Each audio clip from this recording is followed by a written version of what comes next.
You just get a little cut here.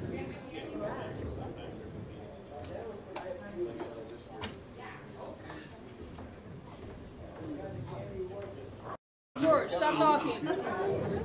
What? Stop talking, pay attention. And he's been filming all day? That's great. George, you look happy for once. I am happy. I'll get Jerry over here. He said he's done with this shit. Be nice.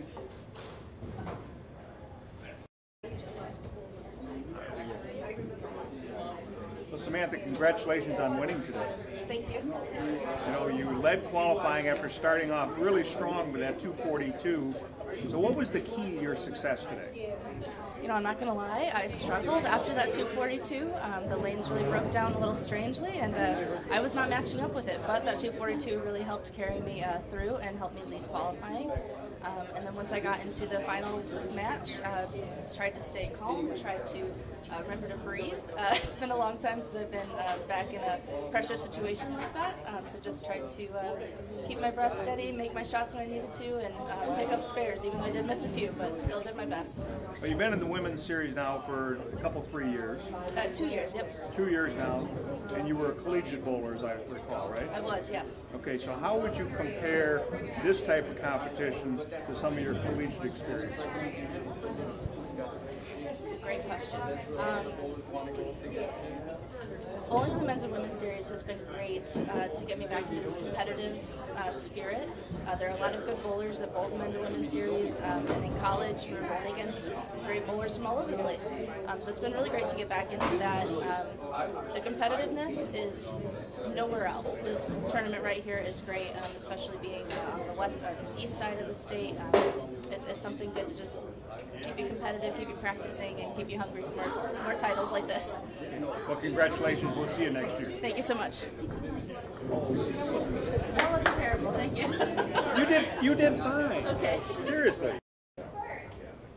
So, Chris, congratulations on winning the Invitational. What does that mean to you? It's pretty special today because I led from the first game to the end there, so that's pretty awesome in my eyes.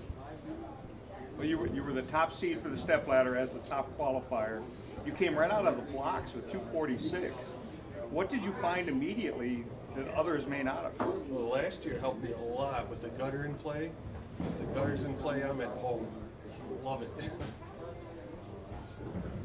So, I mean, you shot 903 in qualifying. You know, your second game was 190. Did you kind of catch a bad pair? The right lane was good. The left lane hooked about 10 feet early, tripped me up. As soon as I moved right, I was right back in it. And then you just had to wait for somebody to come to bowl against. Yeah. And you get down to the 8th, 9th, and 10th frame. You were down in the match. Coming to those frames, you were, I think, 10 pins down. And then you got, so what were you thinking? You got your strike in the 8th, strike in the 9th. You got into the 10th frame, knew you could close out Ryan. What was your thought process? It's pretty much, I just wanted it, and I was just going to make the best shots possible.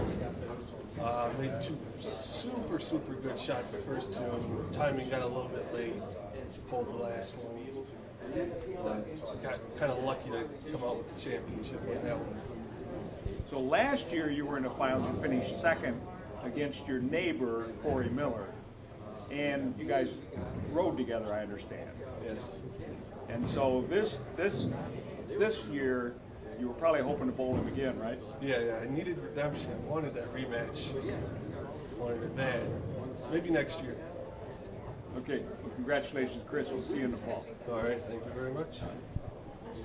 Good job, Chris. We're here with the Men's Series Cup champion, Corey Miller. Corey, you had a great season this year. You won an event, you finished second in an event. What was the key to your success all year? The lanes pretty much played fairly consistent compared to what they did in the year before.